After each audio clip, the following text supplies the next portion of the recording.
Learning outcomes देखो क्या क्या है, understand the meaning and nature of depreciation. Depreciation का मीनिंग बताओ, लॉस होता है एसेट में। सो फॉर एग्जाम्पल आपने एक लैपटॉप खरीदा, 10 दिन उसको यूज ही नहीं किया, रख दिया लैपटॉप, सो 10 दिन के बाद वो सेकेंड हैंड है या फर्स्ट हैंड?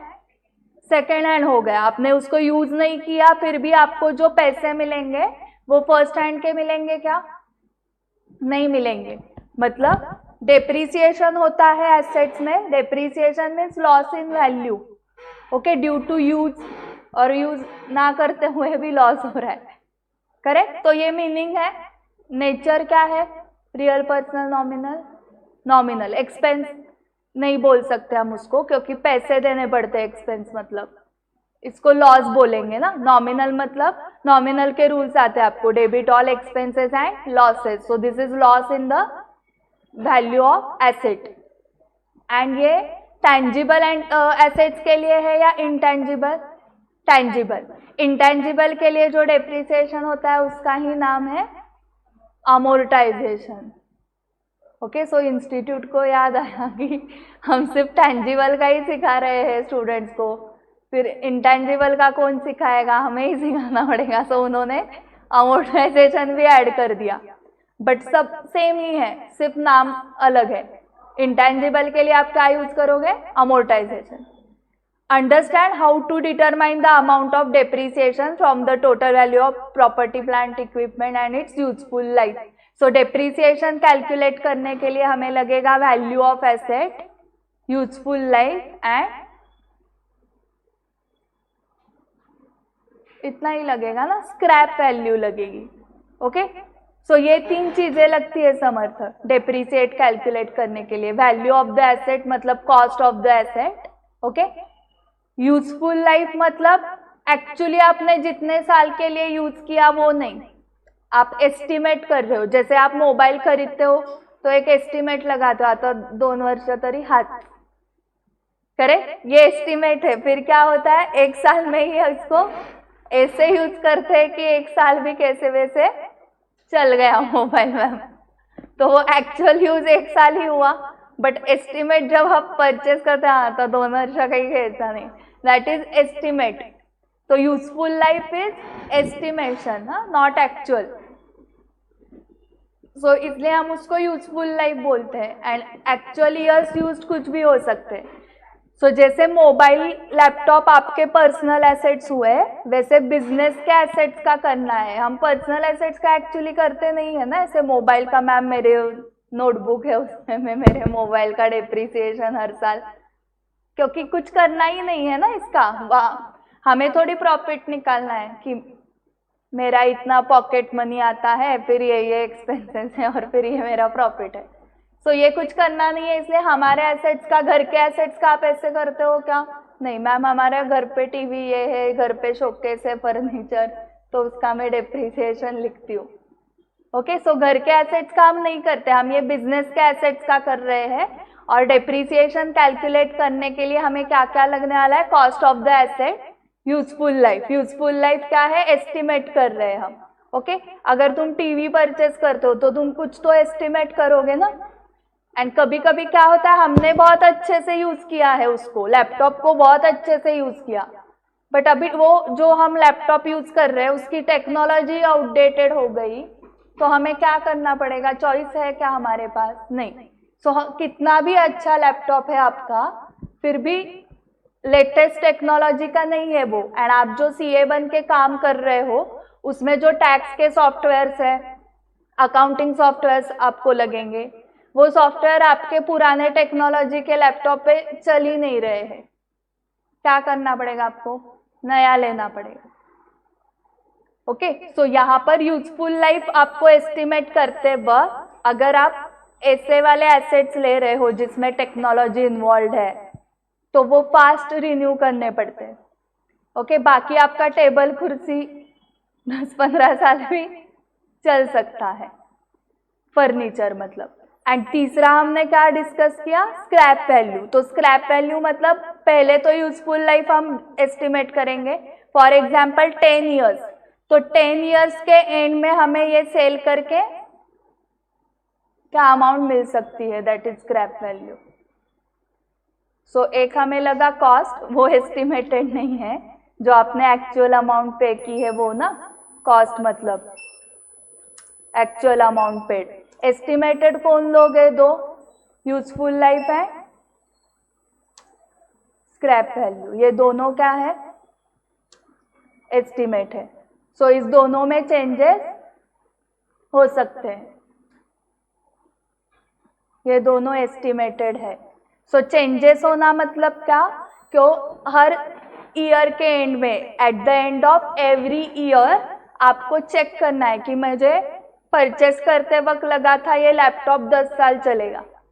ईयर 1 के एंड में, जब आप ईयर 1 का एंड डेप्रिसिएशन चार्ज करने जाओगे एक्चुअली, तब फिर से देखना है कि यूजफुल लाइफ 10 ईयर्स ही है ना, क्योंकि 10 ईयर्स है तो डिवाइडेड बाय 10 करोगे ना, cost upon number of years. फिर ईयर 2 के एंड को फिर से चेक करना है 10 ईयर्स ही है ना, ईयर 3 के एंड को भी चेक करना है। सो ये 10 ईयर्स से कम भी हो सकता है, बढ़ भी सकता है। कम कब होगा कि अरे लेटेस्ट टेक्नोलॉजी आ गई तो आपका लैपटॉप 5 साल के बाद तो यूजफुल ही नहीं है, मतलब कोई लेगा नहीं, जिसको सिर्फ टाइम पास एक्सेल वगैरह और गेम्स खेलने उसके लायक बचा है अभी वो लैपटॉप। बाकी तो सॉफ्टवेयर्स कौन से चलते ही नहीं है जो आपके काम के हैं, टैक्सेशन, ऑडिट के, अकाउंटिंग के, वो तो कुछ चलते नहीं। सो आपको 2 ईयर्स के बाद ये समझा कि जो मुझे 10 ईयर्स लग रहा था वो अभी 5 ही साल है एस्टिमेटेड लाइफ। तो 2 ईयर्स के बाद ये समझा ना आपको, आफ्टर 2 ईयर्स आपको समझ में आ गया कि जो एस्टिमेट हमने पहले कितना किया था, एस्टिमेट कब किया था? At the time of purchase ना, 10 ईयर्स किया था। हाँ, आफ्टर 2 ईयर्स 5 ईयर्स ही, तो उसमें से भी 2 ईयर्स हो चुके हैं, सो रिमेनिंग कितने हैं? हाँ, तो आपको ये वाले क्वेश्चन से एग्जाम में आते हैं कि 2 साल हो चुके, सो 2 साल का डेप्रिसिएशन हो चुका है, फिर जो अमाउंट बची है रिटर्न डाउन वैल्यू वो आपको डेप्रिसिएट कर देनी है over the remaining useful life, that is 3 years. मतलब एक्चुअली स्टार्टिंग के ओरिजिनल एस्टिमेट के हिसाब से 8 ईयर्स थे ना, तो आपकी WDV आप 8 ईयर्स पे डेप्रिसिएट करने वाले थे, बट आफ्टर 2 ईयर्स क्या समझा कि अभी 8 ईयर्स है ही नहीं। ओके, MS धोनी वाला डायलॉग याद आया क्या? बहुत टाइम है ना माही वाला, तो वो बहुत टाइम है ही नहीं, 8 ईयर्स, वो कितना हो गया? 3 ईयर्स पे आ गया। और सच में वैसे ही हुआ था, टाइम ही नहीं था, करेक्ट, एक्सीडेंट हो गया था ना उसका। सो रिमेनिंग 3 ईयर्स पे ही आपको डेप्रिसिएट कर देना है जो भी अमाउंट बची है वो। ओके, तो वो मेथड्स हम देखेंगे, इधर SLM, WDV, जो मेथड्स क्वेश्चन में दिए रहे हैं उस मेथड से आप डेप्रिसिएशन करोगे। ओके, सो ये हुआ change in useful life. Change in scrap value भी होता है। सो चेंज क्यों होता है? अगर हमारे एस्टिमेट चेंज हुए तो। So after every year, after at the end of every year आपको स्क्रैप वैल्यू भी चेक करनी है। स्क्रैप वैल्यू मतलब क्या कि ये लैपटॉप को 10 साल के बाद क्या प्राइस मिलेगी सेल करने के बाद, दैट इज स्क्रैप वैल्यू। तो परचेस के टाइम आपने कुछ एस्टिमेट किया होगा कि मैम ये 10,000 में जाएगा 10 साल के बाद, फिर आपको ईयर 1 के एंड में लग रहा है कि 10,000 भी कोई नहीं देना है, 8,000, एंड 5 साल के बाद तो इसमें वो टेक्नोलॉजी है ही नहीं, तो मैम स्क्रैप ही कर दो आप 500, 1000। ओके, और बहुत ही पुराना हुआ तो ऐसे हो सकता है मैम आपका स्क्रैप उठाने के लिए ही कॉस्ट लगेगी, मतलब आपको तो 0 मिलेंगे ही, और ये उठा के लेके जाने की जो ट्रांसपोर्ट कॉस्ट है वही आप दो, तो स्क्रैप वैल्यू निगेटिव हो गई, क्योंकि उसने 100 रुपया मांगे, स्क्रैप कर देना है इसको, मतलब मार्केट में जाके, जहाँ पर जूना बाजार मतलब, तो वहां तक लेके जाना पड़ेगा इसको, तो उसके ही 100 रुपए दो और लैपटॉप भी दो आपका, तो स्क्रैप वैल्यू 0 और उसके आगे निगेटिव 100। ओके, तो फाउंडेशन लेवल पे इतना डिफिकल्ट नहीं है, इंटरमीडिएट लेवल पे है। ओके, फॉर एग्जाम्पल जो कांच वगैरह होती है ना, कांच को कोई पैसे नहीं देता है, मतलब जो आप स्क्रैप या भंगार बोलते हो ना, जो वेट करके आपको प्राइस देते हैं, जैसे हम रद्दी करते हैं इसका, तो ये वेट करके नहीं होता है कि कांच एक बार आपका स्क्रैप हुआ तो कांच लेके जाने के लिए वही पैसे मांगते, क्योंकि वो डस्टबिन में फेंकना भी अलाउड नहीं है, कचरे में फेंकना अलाउड नहीं है कांच, उनको लगेगा ना, जो सब वेस्ट मैनेजमेंट लोग करते हैं उनको। तो मतलब वहाँ पर क्या हुआ, आप कांच दे रहे हो और आप पैसे आप ही दे रहे हो, वो नहीं आपको देने वाले। ओके ओके, सो 1 मिनट का पॉज करते हैं। ऐसा है, उसको प्रॉपर डिसमेंटल या डिस्पोज ऑफ करने का रूल ही नहीं है ना, ये कचरे में नहीं डालना है, फिर किधर डालना है नहीं पता, इधर भी डालो, फिर वो रूल बनाओ ना, रूल ही नहीं हमारे इधर कुछ, सिर्फ कचरे में नहीं डालना है ग्लास कांच को, फिर किधर डालना है वो नहीं पता, फिर किधर भी डालो। ओके, सो स्क्रैप वैल्यू भी चेंज होगी। सो ये एस्टिमेट्स क्यों कैसे चेंज होंगे कि जो फैक्ट्स है उस time at the end of year 1 जो फैक्ट्स थे कि हाँ ये टेक्नोलॉजी अभी भी चल सकती है, इसलिए आपके 10 इयर्स थे, at the end of year 2 आपको समझ में आ गया कि हाँ न्यू टेक्नोलॉजी आ रही है। सो फैक्ट्स चेंज हुए, एस्टिमेट चेंज हो गए। उसके बाद क्या सीखना है, understand various methods of depreciation and learn advantages and disadvantages of such methods. So एक कौन सी है, कौन सी, SLM, मतलब ही स्ट्रेट लाइन मेथड, करेक्ट। दूसरी, हाँ, full form written down value method, correct. तीसरी,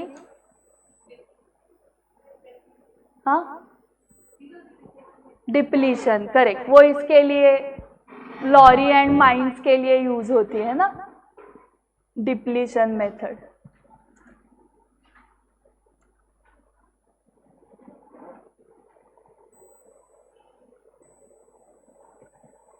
असं काही आठवत आहे का बघा, सम ऑफ डिजिट्स मेथड,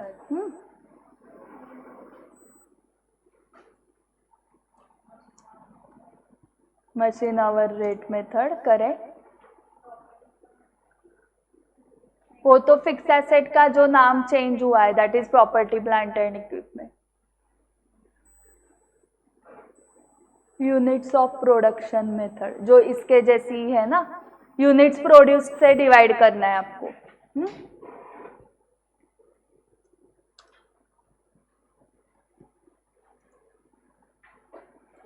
तो ये सारे मेथड्स हमें सीखने हैं, ये सारे मेथड्स डेप्रिसिएशन के ही है, ठीक है। एंड एडवांटेजेस एंड डिसएडवांटेजेस, सो जो सिर्फ प्लेन बीकॉम कर रहे हैं, जो आगे जाके अकाउंटेंट बनने वाला है, वो सिर्फ SLM, तो SLM उसको अकाउंटिंग करना है, सिर्फ SLM मेथड से वो डेप्रिसिएशन कैलकुलेट करेगा एंड अकाउंटिंग करेगा।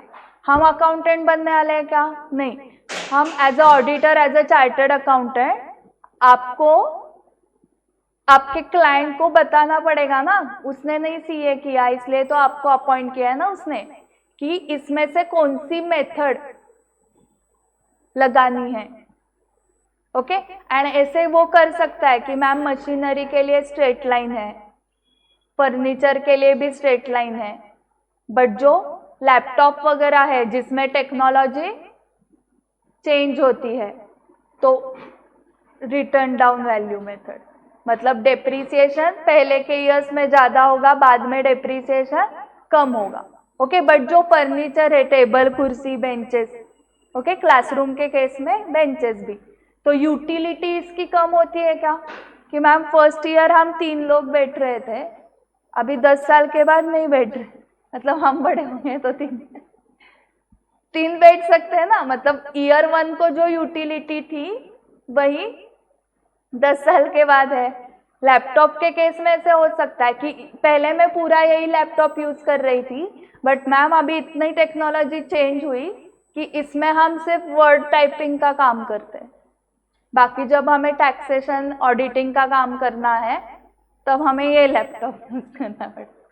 और ये पुराने लैपटॉप पे हम जूनियर आर्टिकल्स को देते हैं और वो टाइपिंग करता है ऐसे। मतलब उस लैपटॉप की यूटिलिटी सेम है क्या जो ईयर 1 में थी? वो नहीं है, कम हुई ना बिकॉज ऑफ टेक्नोलॉजी। ओके, सो जैसे स्मार्टफोन के पहले डब्बा फोन थे बटन्स वाले, तो मैम अभी इस फोन से हम सिर्फ क्या करते हैं, कॉल लगाते हैं क्लाइंट को, एंड बाकी कुछ हमें कम्युनिकेशन करना है, ईमेल करना है। जैसे कि मैं ट्रैवल कर रही हूँ, फिर भी ट्रैवलिंग में मैं मेरे क्लाइंट को ईमेल कर सकती हूँ। सो मेरे पास पहले जो डब्बा वाला फोन था बटन्स वाला, उसका यूसेज कम हो गया, तो वहां पर WDV लगाना पड़ेगा। सो ये मेथड आप बता पाओगे, उसके ही फीस चार्ज करने हैं। Okay, and straight line method कब बताओगे? यूसेज सेम ही है ना। ओके, डे 1 को जो जैसे एसी का यूटिलिटी था वैसे ही है, सिर्फ वो पुराना होता है तो हम सर्विसिंग क्लीनिंग करते हैं, वो पार्ट अलग है। ओके, फर्नीचर का भी सेम, टेबल कुर्सी पे बैठ सकते हैं, डे 1 को जैसे बैठ रहे थे वैसे ही 10 साल के बाद बैठोगे। या अभी यूज कम हो गया? नहीं, जब वो टूट ही जाए पूरा तब स्क्रैप कर दोगे। करेक्ट? सो हर मेथड के एडवांटेजेस एंड डिसएडवांटेजेस भी सीखने हैं। Understand how to calculate the amount of profit और loss resulting from the sale और disposal of property, plant and equipment. So अभी फिक्स एसेट नाम है क्या? नहीं, property, plant and equipment for tangible assets के लिए ये नाम है, एंड इंटेंजिबल के लिए नाम इंटेंजिबल का नाम इंटेंजिबल ही है। सो depreciation is on PP, property, plant and equipment, and amortisation is on intangible asset. Familiarize with the accounting treatment for change in the method of depreciation from straight line method to reducing balance method. Okay, so change in method change कब होती है? जब उसकी utility change होगी तब। Okay, जिस pattern में आप उस एसेट को यूटिलाइज कर रहे हो वो पैटर्न चेंज हुआ तो मेथड भी चेंज करनी है। पहले आपने SLM लगाया था, इसका ही मतलब उस एसेट की यूटिलिटी आपको हर साल सेम है, बट उसके बाद लगने लगा कि मैम अभी 5 साल के बाद ऐसे लग रहा है कि इसकी यूटिलिटी कम होते जाने वाली है। ओके, तो क्या होगा? WDV। सो फॉर एग्जाम्पल अगर बेंचेस का हमने लिया तो पहले तो SLM ही लगाओगे ना, बट आपको धीरे धीरे लगने लगा 10 साल के बाद कि मैम अभी बेंचेस नहीं लगने वाले, सब online he, work from home, जैसे वर्क लर्न फ्रॉम होम। तो पूरा 10 साल के बाद सब एडवांस टेक्नोलॉजी आएगी, एंड जो अभी स्कूल में है वो 10 साल के बाद कॉलेज एंड इसमें आएंगे, तो वो एडवांस टेक्नोलॉजी वाले बच्चे जैसे स्कूल से कॉलेज में आने लगेंगे, उनको सब एडवांस चाहिए, तो आप इस बेंचेस को मत रखो मैम। तो अब आप क्या करोगे? धीरे धीरे आप फेज आउट कर दो, तो बेंचेस की यूटिलिटी क्या होगी आपके लिए मैम? कम होती जाएगी। तो आपका डेप्रिसिएशन का मेथड क्या करो? चेंज करो, SLM से WDV। ओके, तो ये हमने कैसे चेंज किया? Expected pattern of utilisation change होने वाला है, मतलब ऐसे हम एक्सपेक्ट कर रहे हैं। ओके, तो ये अगर एकेडमी आपकी क्लाइंट है तो आप ऐसे एडवाइस दोगे। Okay, for example Balaji wafers वाला बालाजी आपका मैन्युफैक्चरर है ना वेफर्स का, वो आपका क्लाइंट है। तो वेफर्स बनाने के लिए जो मशीनरीज होंगे फैक्ट्री में, तो पहले आपको वो स्टडी करना पड़ेगा, वो मशीनरी। ओके, अगर वो बता रहा है कि अभी मेरे पास ये मशीनरी है, इससे मैं वेफर्स बनाता हूँ, एंड वो आपको बता रहा है कि बट 2 साल के बाद कुछ एडवांस टेक्नोलॉजी वाला मशीनरी आ रहा है 2 साल के बाद, तो धीरे धीरे हम शिफ्ट होने वाले हैं इस मशीनरी से उस मशीनरी को। तो इसकी यूटिलिटी पहले हम साइमल्टेनियसली दोनों पे चलाएंगे प्रोडक्शन, एंड उसमें फिर शिफ्ट होने के बाद इसको बंद कर देंगे, मतलब यूटिलिटी कम हो गई। ओके, अभी नए इस पे बहुत लोड ही आ गया, तो ये हमने स्पेयर में रखा है पुराना वाला, तो ये कभी कभार यूज होगा अभी। सो आपको ऐसे हर क्लाइंट का बिजनेस समझना पड़ेगा, फिर उस बिजनेस में क्या एसेट्स होते हैं। ओके, तो पूरा इंटरव्यू लेना पड़ेगा आपको क्लाइंट का, क्योंकि आपको अकाउंटिंग ट्रीटमेंट सिखा रहा है CA course, but her client का बिजनेस तो नहीं सिखा सकते ना कोर्स में, क्योंकि आपका क्लाइंट हॉस्पिटल है तो ये, ओके, आपका क्लाइंट फार्मर है तो ये, एकेडमी है आपका क्लाइंट तो ये, मैन्युफैक्चरर वाला है तो ये, ऐसे कितना सिलेबस होगा ना। वो तो आप as a chartered accountant judgement लगाओ ना, हॉस्पिटल में क्या इक्विपमेंट्स होते हैं देखते हो आप, तो उसको पूछो हॉस्पिटल वाले को इस इक्विपमेंट का क्या करते हो आप, इसमें लेटेस्ट टेक्नोलॉजी कुछ आती है क्या, यही होता है। अगर यही होता है तो एसएलएम लगा दो। वो बोलता है कि नहीं नहीं, इसमें तो हर साल चेंज ही होते रहता है, कुछ एडवांस टेक्नोलॉजी के मशीनरीज आते रहते हैं, फिर हम रिप्लेस करते हैं पुराने को, तो उस हिसाब से उसको गाइड करना है। तो हर क्लाइंट का बिजनेस आपको सिलेबस में नहीं सिखाने वाले हैं ना, आपको वहां पर जाके एज अ ऑडिटर सब स्टडी करना पड़ेगा, उनका बिजनेस, उनके एसेट्स, वो एसेट्स को समझना पड़ेगा। ओके, विंडमिल वाला क्लाइंट है, सोलर पैनल्स, सो कौन सा भी बिजनेस आप बाहर जाके जितने भी बिजनेस देखते हो, वो कोई भी क्लाइंट आ सकता है ना आपके पास, तो वो स्टडी करना पड़ेगा आपको। क्लियर हुआ ये? एंड लकीली आपके सिलेबस में सिर्फ SLM to reducing balance method का चेंज है, सिर्फ बाकी मेथड्स में चेंज हुए तो क्या करना है, वो क्वेश्चन से ही नहीं। क्वेश्चन सिर्फ कौन से मेथड में चेंज वाले हैं, SLM to WDV. Now familiarise with the accounting treatment for change in estimated useful life, residual value of PP. Okay, useful life में चेंज हुआ तो कैसे अकाउंटिंग ट्रीटमेंट है, एंड स्क्रैप वैल्यू के लिए उन्होंने क्या नाम दिया है, रेसिजुअल वैल्यू।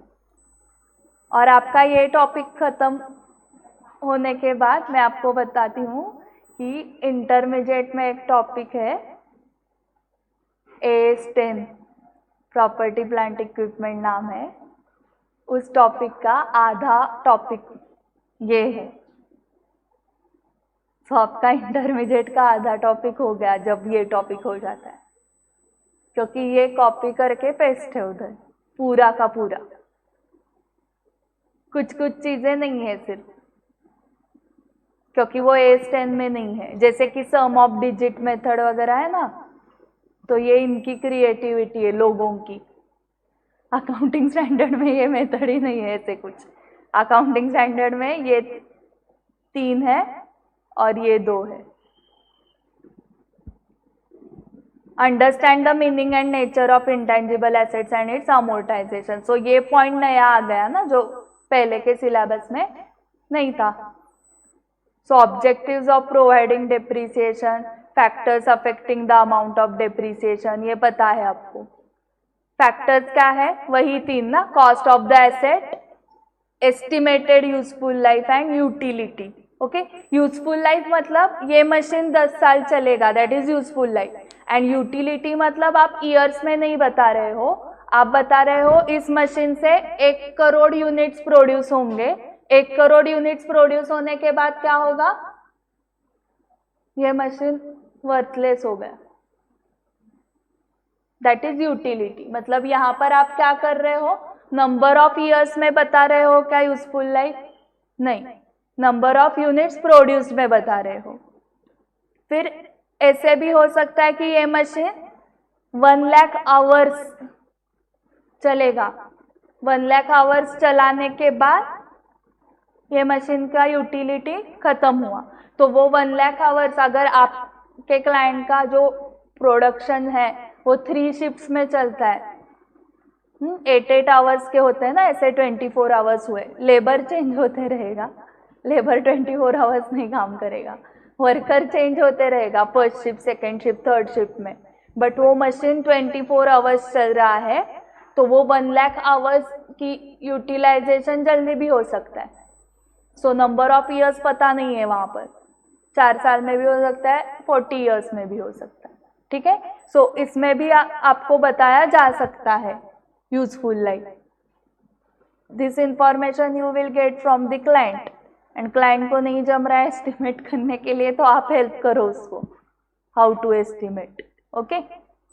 एंड रेसिजुअल वैल्यू भी आइडियली उसने ही एस्टिमेट करके देनी चाहिए. उसको ही पता ना उसके बिजनेस का कि ये मशीनरी, आपको क्या पता कि जूना बाजार में कितने को सेल होगी. आप थोड़ी वो बिजनेस कर रहे हो, बट उसको नहीं पता है तो उसको हेल्प करो. वैल्यूअर्स वगैरह होते हैं, उनके नंबर दो, या खुद वैल्यूएशन का सर्टिफिकेट कोर्स करो एंड वैल्यूअर बन जाओ हमारे इंस्टीट्यूट का. एंड ऑब्जेक्टिव्स जो है वो हम कल करने वाले हैं, मतलब थ्योरी कल करेंगे.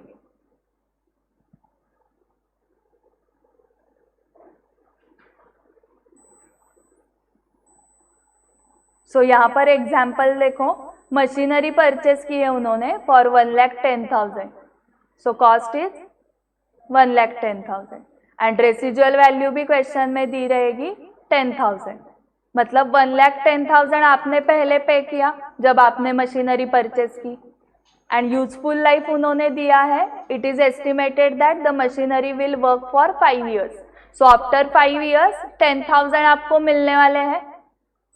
मतलब एक्चुअल आपको कॉस्ट 1 लाख ही लगी है ना, क्योंकि 10,000 बाद में रिकवर होने वाले हैं. So 1 lakh divided by 5 years, 20,000 per year. So depreciation का फॉर्मूला क्या हुआ? Depreciable amount divided by estimated useful life. Estimated useful life 5 years था, एंड डेप्रीसिएबल अमाउंट मतलब क्या? Acquisition cost less residual value is equal to depreciable amount. जो amount depreciate हो सकती है, डेप्रीसिएबल. ओके. तो वो 1,10,000 नहीं है, 1,10,000 कॉस्ट है, 1 लाख इज डेप्रीसिएबल अमाउंट. वो कैसे आई? 10,000 माइनस करके, which is residual value. So depreciable amount 1 lakh divided by 5, 20,000. ये सब कल करेंगे. कॉस्ट में क्या इंक्लूड होता है, किसके कॉस्ट में? पीपीई के, फिक्स एसेट के. तो ये कॉपी पेस्ट है पूरा, वहां पर भी AS10 में एबीसी इंक्लूड होता है. एबीसी में से जो बी है ना, एनी कॉस्ट डायरेक्टली एट्रीब्यूटेबल, तो उसके एग्जाम्पल्स दिए हैं. ये examples of directly attributable cost ABCDEF. Okay. And ये क्या है? Following expenses should not become part of the cost of the asset. तो ये इंक्लूड नहीं करना है. ये कौन है? ABCD है. तो वो कल देखेंगे 4 कौन से एक्सक्लूड करने. मेथड्स तो मेनली देखो कॉमनली यूज ये 2 ही है. स्ट्रेट लाइन मेथड है, diminishing. So result, straight line method results in a constant charge over the useful life if the residual value of the asset does not change. Residual value अगर change नहीं हो रही, क्योंकि वो change हुई तो क्या चेंज होगा? डेप्रीसिएबल अमाउंट. जैसे कि यहाँ पर कॉस्ट कितनी थी? 1,10,000 ना, एंड रेसिजुअल वैल्यू 10,000 था.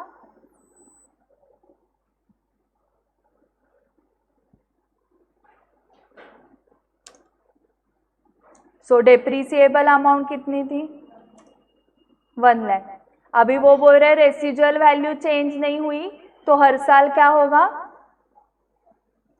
हाँ, कांस्टेंट आएगा ना डेप्रीसिएशन.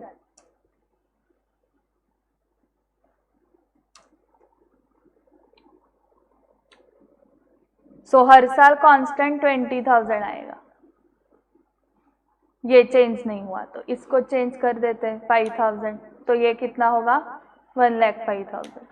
तो ये चेंज होगा. करेक्ट. सो ये कांस्टेंट चार्ज रहेगा over the useful life if the residual value of the asset does not change. And diminishing में क्या होगा? Results in a decreasing charge over the useful life. Decreasing मतलब कम होते जाएगा ना, एंड यहाँ पर constant.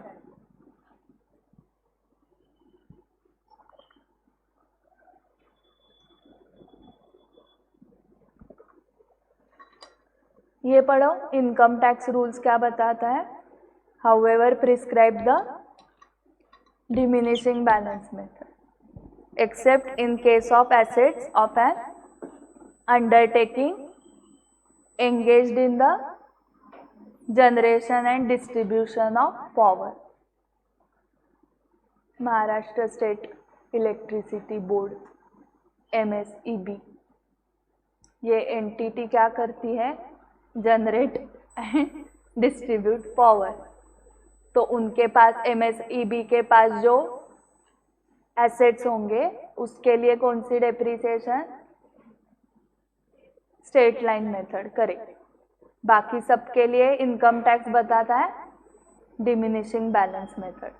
Okay, income tax rules के लिए अलग, अकाउंटिंग के लिए अलग. सो अकाउंटिंग करते वक्त आप SLM अगर आपने यूज किया है और नेट प्रॉफिट निकाला है तो बुक्स ऑफ अकाउंट से जो नेट प्रॉफिट आएगा उस नेट प्रॉफिट पे टैक्स नहीं कैलकुलेट करना, क्योंकि डेप्रिसिएशन SLM से किया था तो वो डेप्रिसिएशन ऐड बैक करना है एंड WDV वाला डेप्रिसिएशन लेस करना है, फिर जो प्रॉफिट आएगा उसके ऊपर टैक्स है. तो ये आप इनकम टैक्स सब्जेक्ट में इंटरमीडिएट में सीखोगे. ऐसे बहुत सारे है एक्सपेंसेस जो ऐड बैक करने हैं, जैसे कि bonus given to employees.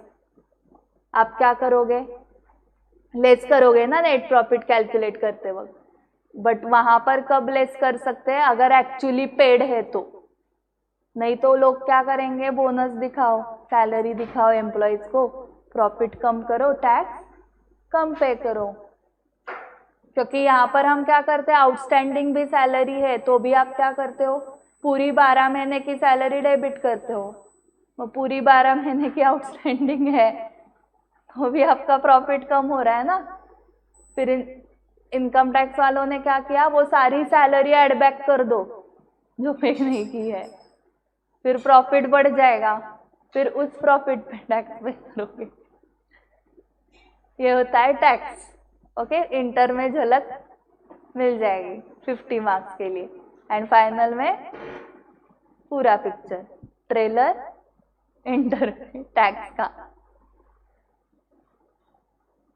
Straight line method के लिए ये देखा है हमने, स्ट्रेट लाइन डेप्रिसिएशन कैसे कैलकुलेट करना है. So cost of asset minus scrap value मतलब ही depreciable amount upon useful life. And straight line depreciation का रेट निकालना है. जनरली 11th स्टैंडर्ड में ये रेट दिया था, इधर भी देते ही है वो, बट कैसे होता है, straight line depreciation divided by cost of the asset into 100. मतलब वो स्ट्रेट लाइन डेप्रिसिएशन 20,000 था ना,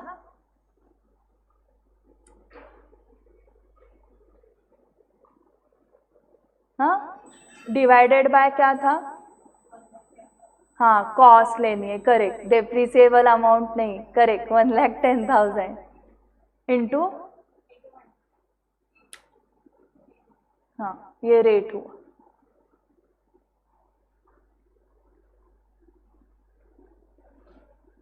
ओके, एक 10 मिनट ब्रेक लो, फिर 4:30 तक कंटिन्यू करते हैं.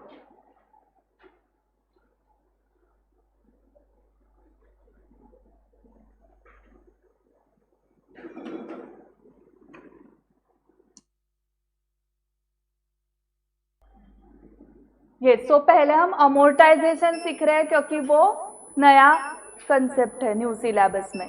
सो amortisation is depreciation on intangible asset. So it is the concept of amortization in case of intangible asset is similar to the concept of depreciation in case of tangible asset. So amortization can be defined as same वैसी definition है, systematic allocation.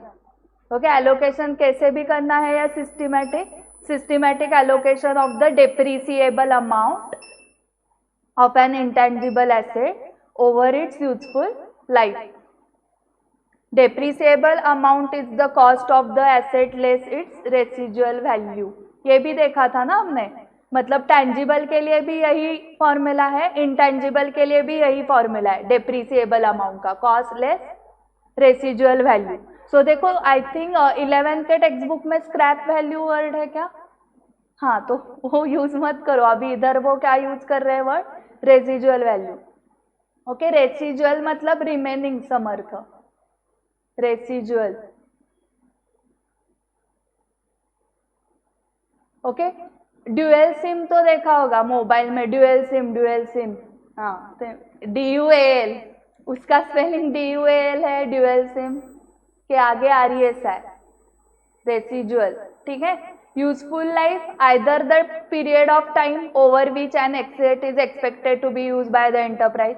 सो वो time हम कैसे specify करते हैं, number of months या years, years correct, या either ये और number of production or similar units expected to be obtained from the asset by the enterprise. And residual value is the amount which an enterprise expects to obtain for an asset at the end of its useful life after deducting the expected cost of disposal. Okay? तो scrap वाला जो बंदा है उसने आपको बताया कि ये से हम 5,000 में लेके जाते हैं, बट ट्रांसपोर्ट कॉस्ट लगेगी 500 रुपये, तो रेसिजुअल वैल्यू कितना हुआ, 5,000 माइनस 500, 4,500। ये रेसिजुअल वैल्यू आप लेस करोगे from cost, cost less residual value will be your depreciable amount. Okay, depreciable amount of an intangible asset should be allocated on a systematic basis over the best estimate of its useful life. Amortization should commence when the asset is available for use. Okay, जब से available है तब से। Intangible के examples आपका software, कौन सा भी सॉफ्टवेयर, अकाउंटिंग का, टैक्सेशन का, ऑडिटिंग का, एडमिशन सॉफ्टवेयर, कौन से भी सॉफ्टवेयर जो इंटेंजिबल है। उसके बाद वेबसाइट, हाँ, ये सब एसेट है ना, अगर आपकी वेबसाइट है तो आप ओनर हो। Okay, asset is a resource controlled by the enterprise, आप कंट्रोल करोगे, मतलब आप डिसाइड करोगे ना कि वेबसाइट कैसे यूज करनी है। ओके, बट वो आप देखते हो क्या, हाँ मैम इनका वेबसाइट ट्रांसपोर्ट हो रहा है, देखो ट्रक से जा रहा है। ओके, मतलब वो क्या है, इंटेंजिबल है, उसको टच नहीं कर सकते हैं। ओके, मैम मैंने आज वेबसाइट को हाथ लगा के आ गए, सो इसलिए वो इंटेंजिबल है। सो एग्जाम्पल मैंने क्या क्या दिए, वेबसाइट, सॉफ्टवेयर, आप बताओ।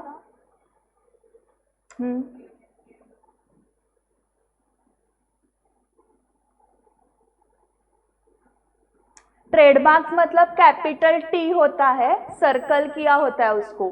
सो जो मैकडोनल्ड्स का M है उसका ट्रेडमार्क है। सो आपने आगे जाके अगर कुछ फूड चेन स्टार्ट की तो आप वो M यूज नहीं कर सकते, और यूज किया तो लीगल एक्शन हो सकती है। ओके, आप देखो, आप हाईवे से जब जाते हो घूमने, आपको सिर्फ एक बोर्ड दिखता है, M 5 किलोमीटर्स अवे, तो वो M देख के हमें क्या समझता है, 5 किलोमीटर्स के बाद क्या आने वाला है, मैकडोनल्ड्स, मैकडोनल्ड्स ही आने वाला है। ये कंफर्म कैसे समझता है, क्योंकि वो M का ट्रेडमार्क उन्होंने लेके रखा है और उसको कोई दूसरा यूज नहीं कर सकता।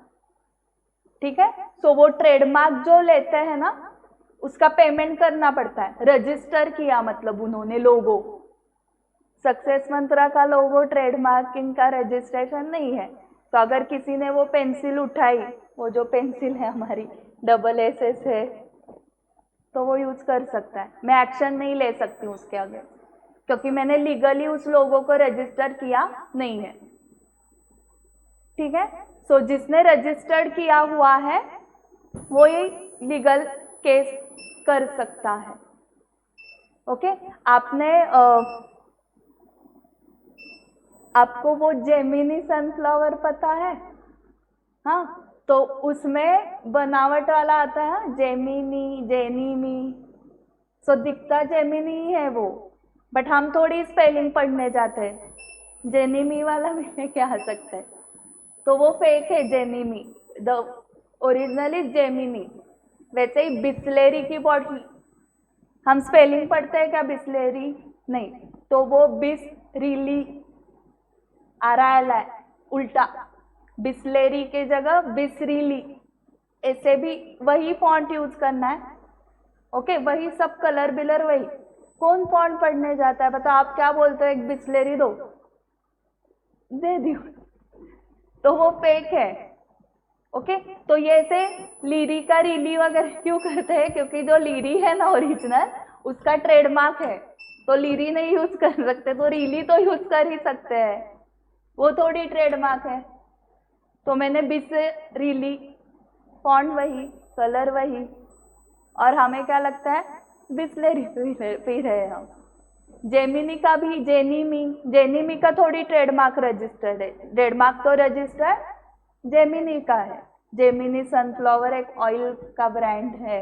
हाँ, इन दोनों को पता होगा, तुम्हें पता है? अक्षय कुमार ऐड करता है इसलिए पता है ना। तो ट्रेडमार्क मतलब वो टी, कॉपीराइट का सी मैंने दिखाया था आईसीआई के मॉड्यूल में। सो जो बुक्स वगैरह लिखते हैं राइटर्स, अगर आपने बुक लिखा है और आपका कॉपीराइट नहीं है, इसका मतलब आपने जो लिखा है, आपकी क्रिएटिविटी, वो स्टोरी में चुरा सकती हूँ और मैं मेरे नाम से सेल कर सकती हूँ, ये मैंने लिखा हुआ बुक है, 2 स्टेट्स मैंने लिखा। ओके, बट अगर कॉपीराइट है तो चेतन भगत एक्शन ले सकता है, वो राइटर है ना, क्योंकि ओरिजिनल। तो जिनको बुक्स के राइटर है, पब्लिशिंग के राइट्स जिनके पास है, पब्लिशिंग राइट्स भी होते हैं। उसके बाद आप फिल्म देखने जाते हो तो स्टार्ट में सब आता है, मीडिया पार्टनर ये है, ये है, ये है, ये, तो उनके पास वो राइट है मूवी दिखाने का। हम लगा सकते हैं क्या मूवी थिएटर पे? हमें राइट ही नहीं है ना वो। ओके, तो वो पब्लिशिंग राइट्स वगैरह भी क्या है? इंटेंजिबल है, क्योंकि वो कंट्रोल वही कर सकता है जिनको वो राइट मिले हुए हैं। तो ये सारे इंटेंजिबल एसेट्स भी बहुत है। हाँ, हम कहाँ तक रुकते हैं मैम? गुडविल, कॉपीराइट, पेटेंट, खत्म, इंटेंजिबल एसेट ही खत्म हो जाते हैं। Maths, software. ओके, तो जितने भी ऐसे राइट्स मिलते हैं ना, वो क्या है? सब इंटेंजिबल। अगेन आपको प्रोडक्शन वाले, प्रोड्यूसिंग कंपनी, ये भी आपका क्लाइंट हो सकते हैं, फिर तो मूवी आपके लिए फ्री ही हो जाएगी। सिटी ब्राइट थिएटर, वो भी आपका क्लाइंट हो सकता है, फिर तो क्या सारे फ्रेंड्स को फ्री दिखा सकते हो। आप ऑडिटर हो ना, तो ऑडिटर तो आपके लिए सिर्फ आप और आपकी फैमिली, पूरा शो सिर्फ आप देखोगे, ऑडिटर। ओके, तो कैसे क्लाइंट्स लाने आपको समझाओगा? हाँ मैम, मैं थिएटर वाला ही क्लाइंट लूंगा। So amortisation should commence when the asset is available for use. So आपका एक अकाउंटिंग का सॉफ्टवेयर आपने बनाया खुद से, वो अवेलेबल है फॉर यूज, बट आपने 1 महीना उसको यूज ही नहीं किया। जैसे वो 1 अप्रैल को ही अवेलेबल हो गया एंड आपने 1 मई से एक्चुअल यूटिलाइजेशन स्टार्ट किया, तो कब से अमोर्टाइजेशन करोगे? 1 अप्रैल से अवेलेबल फॉर यूज। ये एक्चुअल हुआ ना, और ये अवेलेबल हुआ, ठीक है। It is presume that useful life of an intangible asset will not exceed, ये अंडरलाइन करो, ये क्योंकि टेंजिबल में ऐसे कहां पर भी नहीं था लाइन। इट इज प्रिज्यूम मतलब ही it is assumed that the useful life of an intangible asset will not exceed 10 years from the date when the asset is available for use. So intangible asset के लिए 10 years assume करते हैं useful life. यहाँ पर accounting standard 10 नहीं है, ये this is accounting standard 26। Intangible assets का अलग स्टैंडर्ड है। तो ये जो लाइन है ना, वो अकाउंटिंग स्टैंडर्ड 26 में दी है कि आपको अगर यूजफुल लाइफ इमेजिन नहीं हो रहा है, एस्टिमेट नहीं कर पा रहे हो, तो स्टैंडर्ड ने 10 इयर्स दिया है, बट उसको एक एक्सेप्शन है। क्या एक्सेप्शन है? पढ़ो। Unless evidence exist to the contrary. जैसे आप प्रूव कर सकते हो कि हमारा जो इंटेंजिबल एसेट है उसका useful life more than 10 years है। सो फॉर इंस्टेंस, मतलब फॉर एग्जाम्पल देखो, given the rapid changes in technology, computer software and many other intangible assets are susceptible to technological obsolescence. Therefore, it is likely that their useful life will be short. Okay? Technological obsolescence मतलब हाँ technologically deteriorate होना, and susceptible मतलब susceptible to technological obsolescence मतलब it is dependent, affect होता है ना, okay क्योंकि कुछ स्टूडेंट्स इमोशनल होते हैं तो उनको अफेक्ट होता है, they are susceptible to the result or to any events in their personal, professional, educational life, तो वो susceptible होते हैं, इमोशनल, कुछ फर्क ही नहीं पड़ता। ओके दुनिया में आग लग गई तो भी हमें कुछ फर्क नहीं पड़ता है, ऐसे होते हैं। ओके आपके फ्रेंड्स है कुछ ऐसे ना, फुल बिंदास, मैम कुछ होता ही नहीं है हमें, so they are not susceptible। Fail झालो वैसा ही मूड, पास हो गए सेम मूड, देखे होंगे ना आपने ऐसे। ओके एंड जो ससेप्टिबल है मतलब उनको फर्क पड़ता है कुछ, तो पास होने के बाद कुछ अलग, फेल होने के बाद कुछ अलग, और जो ससेप्टिबल नहीं है मतलब काही झालं तरी आम्ही चिल ब्रोच असतो, चिल ब्रो, तो वो ससेप्टिबल नहीं है। सो ससेप्टिबल मतलब समझ में आ गया आपको? तो वो क्या बोल रहे हैं कि जो कंप्यूटर सॉफ्टवेयर है वहां पर टेक्नोलॉजिकल चेंजेस जल्दी होते हैं, तो जल्दी क्या हो जाएगा, वो आउटडेटेड हो जाएगा।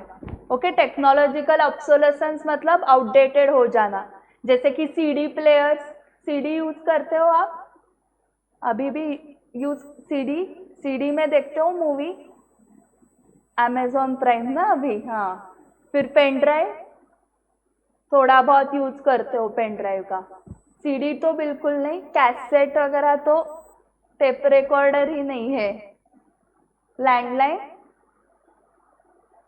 नहीं है, अरे वाह। Okay therefore it is likely that their useful life will be short, so 10 years से कम हो सकता है, सिमिलरली 10 years से ज़्यादा भी हो सकता है। Similarly intangible assets with contractual rights for a period exceeding 10 years will be amortized over such extended period rather than the presumed period of 10 years. Okay, so for example contractual rights कैसे होते हैं, देखो highway बनाने का contract मिला है आपके client को, ओके एबीसी कंस्ट्रक्शन कंपनी, उनको राइट मिला है कि हाईवे बनाओ और टोल चार्ज करो, और वो कॉन्ट्रैक्ट है उनका 20 साल के लिए कि 20 साल में हाईवे बनाओ और टोल चार्ज करो।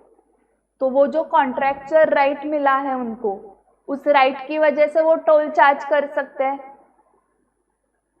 तो अभी यूजफुल लाइफ उस राइट का हक, राइट म्हणजे उजवा, राइट मतलब हक यहाँ पर, तो वो हक हमें कितने पीरियड के लिए मिला है, 20 ईयर्स, तो इसलिए 20 ईयर्स पे हमारा एमोर्टाइजेशन होगा। सो वो बोल रहे हैं जो कॉन्ट्रैक्चुअल राइट्स मिलते हैं कॉन्ट्रैक्ट की वजह से, मतलब ओके। उसके बाद विंडमिल देखा है आपने, विंडमिल, ये विंडमिल चलाने का कॉन्ट्रैक्ट मिला है आपको 15 साल के लिए, तो वो राइट आप क्या करोगे 15 साल के लिए। सो कॉन्ट्रैक्ट की वजह से जो राइट मिलते हैं उसका यूजफुल लाइफ अलग हो सकता है, it can exceed the presume 10 years. Presumption मतलब ही एजम्पशन, तो ये 10 ईयर्स का एजम्पशन अकाउंटिंग स्टैंडर्ड 26 में दिया है, बट कॉन्ट्रैक्चुअली आप प्रूव कर सकते हो कि ये जो राइट है, ये कॉन्ट्रैक्ट देखो ये 15 ईयर्स के लिए राइट दिया हुआ है हमें, तो इसलिए हम 15 ईयर्स के ऊपर अमोर्टाइजेशन कर सकते।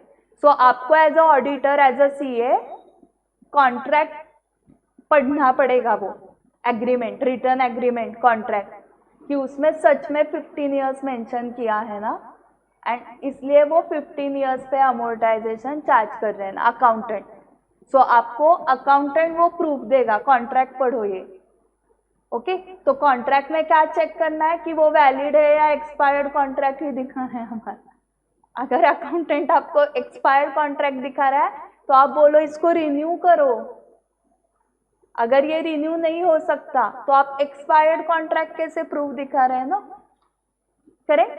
सो एज अ ऑडिटिंग कैसे समझ में आ गया। सो हमें जो अकाउंटिंग सीखना है वो चेकिंग के एंगल से सीखना है कि आप अमोर्टाइजेशन की का अकाउंटिंग अकाउंटेंट करेगा, बट वो करेक्ट किया है या नहीं किया है अमोर्टाइजेशन का अमाउंट, वो आपको चेक करना है। एंड कॉन्ट्रैक्चुअल राइट्स वाला अगर इंटेंजिबल है तो कॉन्ट्रैक्ट देखना पड़ेगा। इसके लिए आपको इनवॉइसेस मिल जाएंगे। सॉफ्टवेयर आइदर वो खुद बनाएगा, नहीं तो क्या करेगा, परचेस मतलब इनवॉइस। वेबसाइट डेवलपर का इनवॉइस होगा ना उसके पास, तो उससे कॉस्ट समझेगी।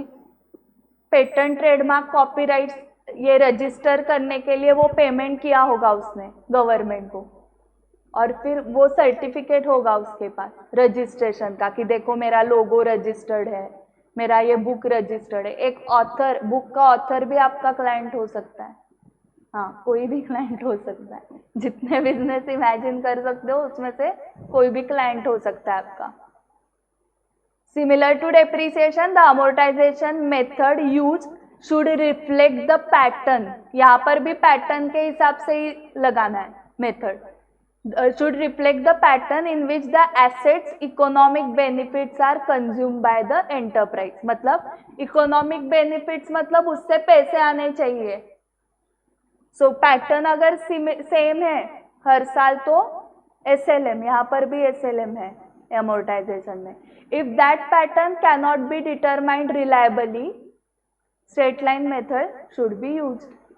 अगर पैटर्न आपको डिटरमाइन हो रहा है तो पैटर्न के रेशो में अमोर्टाइजेशन चार्ज करो, रेशो में।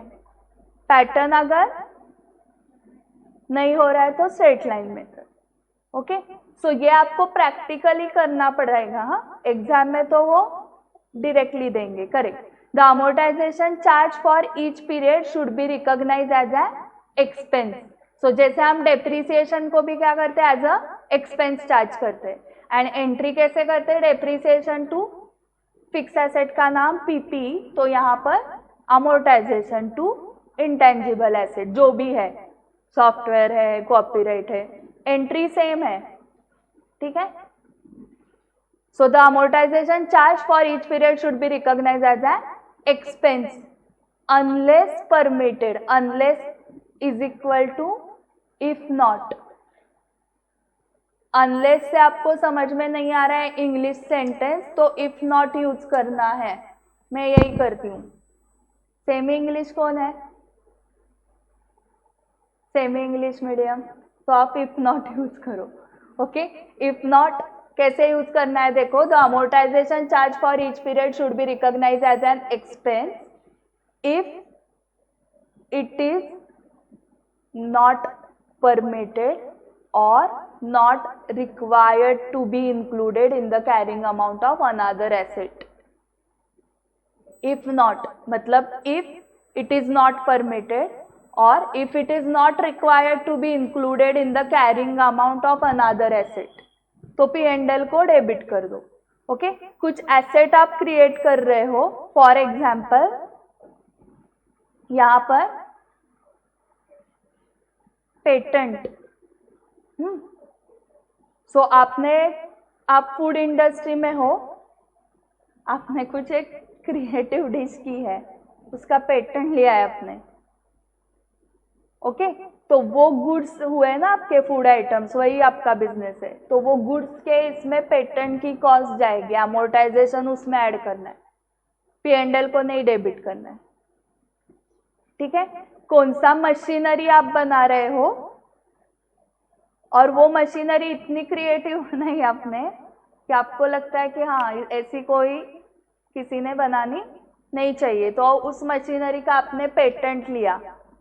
मशीनरी टेंजिबल एसेट, तो उसके कॉस्ट में ये पेटेंट का अमोर्टाइजेशन ऐड करना है। सो एंट्री होगी machinery account debit to amortisation. P&L account debit to amortisation entry नहीं होगी। कब? जब वो दूसरे एसेट के लिए इंटेंजिबल एसेट अगर यूज हो रहा है तो। ठीक है। मैकडॉनल्ड्स का जो एम है ट्रेडमार्क, तो वो क्यों उन्होंने ट्रेडमार्क रजिस्टर करके रखा है? क्योंकि लोगों को कहाँ से भी समझ में आना चाहिए कि एम मतलब मैगडी, करेक्ट। तो उससे बिजनेस बढ़ रहा है ना। 5 किलोमीटर से ही फ्रेंच फ्राइज दिखने लगते हैं कि नहीं? मतलब बिजनेस बढ़ रहा है ना। हम उधर ही कार में डिसाइड करते हैं कि डन है। ओके, तो ये एडवर्टाइजमेंट होता है कि जब फूड मॉल आने के बाद सोचना ही नहीं है, क्योंकि 5 किलोमीटर पहले से ही डिसाइड हो चुका है मैगडी। तो बिजनेस किसका हुआ? फूड मॉल में जाने के बाद इधर उधर देखेंगे ही नहीं ना लोग सीधे कहाँ पर आएंगे? मैगडी, क्योंकि 5 किलोमीटर से ही ऐड लगा के रखो। वो फ्रेंच फ्राइज थिंकिंग स्टार्ट होना चाहिए। ओके, सो वो जो ट्रेडमार्क का टी है उसका अमोर्टाइजेशन P&L को डेबिट होगा, क्योंकि वो ट्रेडमार्क यूज करके कुछ एसेट बना कर नया कुछ नहीं, उससे हम क्या कर रहे हैं? बिजनेस बढ़ा रहे हैं ना। ओके, ट्रेडमार्क रजिस्टर करने की वजह से वो एम कोई खरीद नहीं सकता, यूज नहीं कर सकता है। और उससे क्या होता है? एम है मतलब कंफर्म मैगडी है, ये कस्टमर को समझता है, इसलिए वो ट्रेडमार्क लिया है। तो वो ट्रेडमार्क का ये क्या है? Objective to increase business. इससे टू क्रिएट एसेट ऑब्जेक्टिव नहीं है। टू क्रिएट एसेट है, जैसे मशीनरी क्रिएट की, ये पेटेंट कर दिया उसका हमने, तो फिर वो अमोर्टाइजेशन पेटेंट का मशीनरी में जाएगा। मशीनरी टू अमोर्टाइजेशन, पहली एंट्री तो सेम होने वाली है, amortisation account debit to intangible asset. And फिर अमोर्टाइजेशन कहाँ पर शिफ्ट करना है उसके लिए आपको सोचना पड़ेगा, मतलब वो क्लाइंट को पूछना पड़ेगा ना, इस इंटेंजिबल एसेट का आप क्या करने वाले हो। Either P&L account debit normally उधर ही, अदरवाइज और एनी पीपी ना, एनी पीपी जिसमें आप उसको यूज करने वाले हो वो अकाउंट डेबिट होगा टू अमोर्टाइजेशन अकाउंट।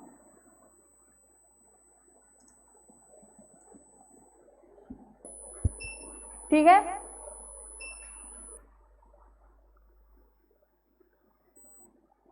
इलस्ट्रेशन 13 पहले करते हैं, ये एक थ्योरी बाकी है मुझे पता है, बट वो कल करेंगे।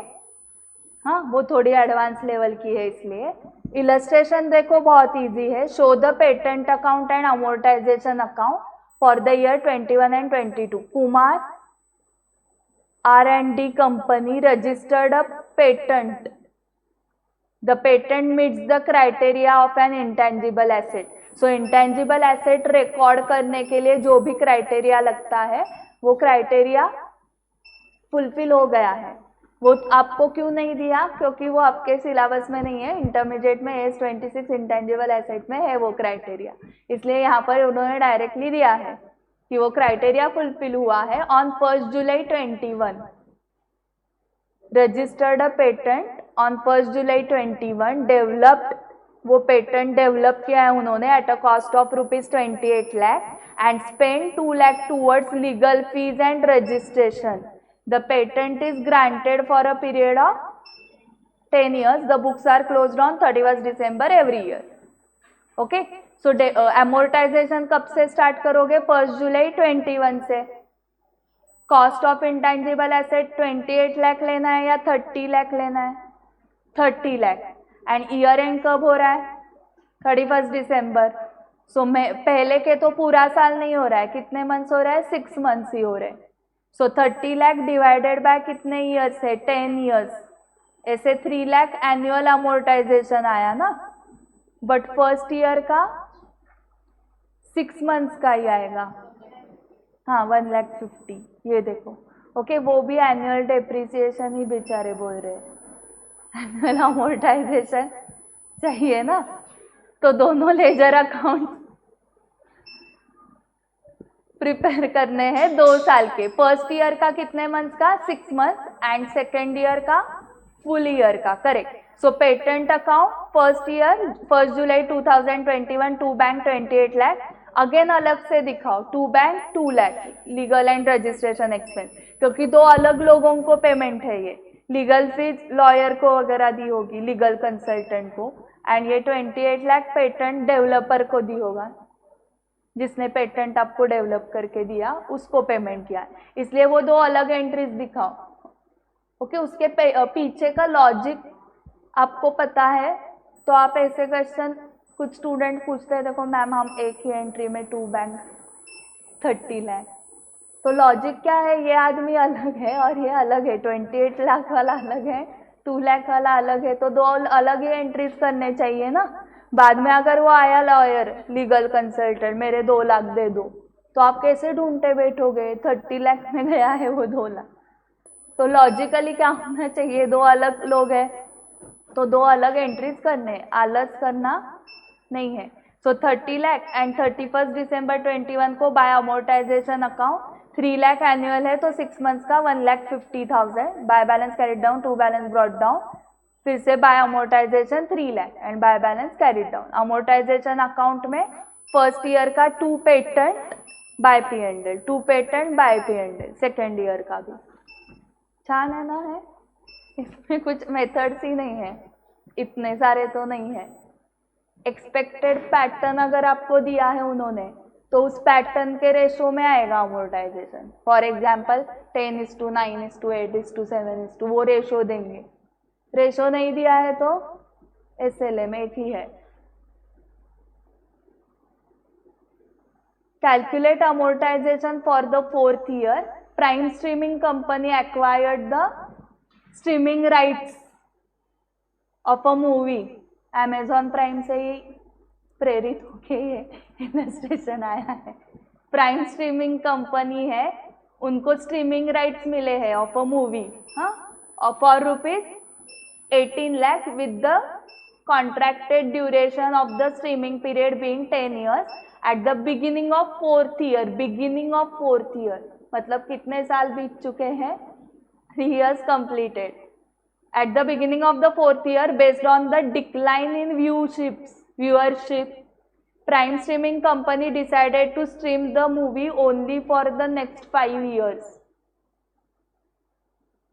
So 3 साल के बाद उन्हें क्या लगा? अभी 5 ही साल बचे, so टोटल 8 हुए ना। पहले लग रहा था 10 साल चलेगी movie.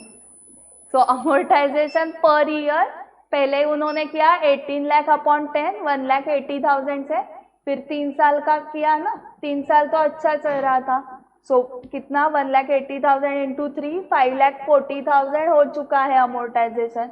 So at the end of 3rd year उसकी जो कैरिंग अमाउंट है, carrying amount of streaming rights at the end of 3rd year 18 lakh minus 5,40,000, ये 3 साल का है 5,40,000, तो वो हो गया 12,60,000 बचा है। And at the end of 3rd year वो बोल रहे रिमेनिंग इज 5 ना, तो ये 12,60,000 डिवाइडेड बाय कितना होगा? 5 होगा। Correct. Okay, remaining useful life as पर प्रीवियस एस्टिमेट 7 थी, एज पर रिवाइज्ड एस्टिमेट 5 है, सो डिवाइडेड बाय 5 करके 2,52,000 अमोर्टाइजेशन आया for the 4th year onwards. For the year पूछा है, 4th ईयर, हाँ फॉर द 4th ईयर, और उन्होंने एडिशनली बताया कि ऑनवर्ड्स, इसके बाद भी इतना ही आएगा। फिर से चेंज हुआ ईयर तो ये चेंज हो जाएगा। ऐसे सेम हमने किया था क्या? चेंज इन यूजफुल लाइफ, हाँ ये भी सेम था 7 का 5। तो आज आप 13 एंड 14 घर पे सॉल्व करोगे क्या बिना देख के?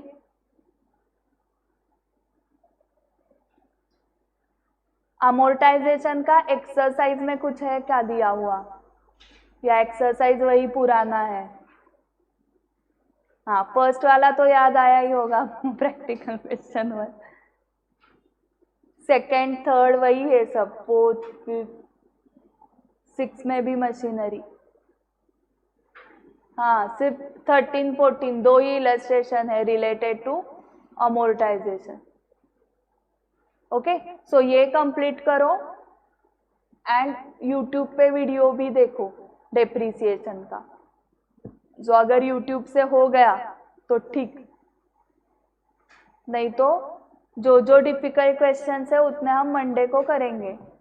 पूरा करने की जगह पे सिर्फ डिफिकल्ट क्वेश्चंस की लिस्ट बनाओ एंड उतनी करेंगे। पार्टनरशिप आणि हे असं ऑप्शन में है,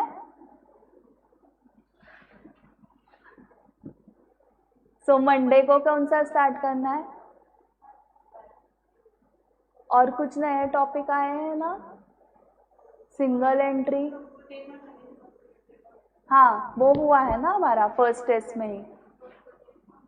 कंपनी अकाउंट्स में कुछ नया आया है, redemption and right bonus issue, right issue, तो वो करेंगे क्या पहले? क्योंकि इसके कैसे वीडियोस अवेलेबल है ना यूट्यूब पे, पार्टनरशिप एंड कंपनी अकाउंट्स के, तो जिसके अवेलेबल नहीं है वो पहले कर लेते हैं ना, दोपहर के ही टाइम। सिर्फ जल्दी स्टार्ट करेंगे, 2 to 3:30। यस, चलो। सो आई थिंक डेप्रिसिएशन आपके तरफ से कल संडे तो थोड़ा फटाफट कंप्लीट कर लो। जो डिफिकल्ट जा रहा है लिस्ट बनाओ, मंडे को वो डिस्कस करेंगे। Then partnership and company accounts आप स्टार्ट तो करो एंड उसमें भी जो डिफिकल्ट है वो करेंगे फिर बाद में। पहले वो कंप्लीट करते हैं रिडम्पशन वाला पार्ट। ओके।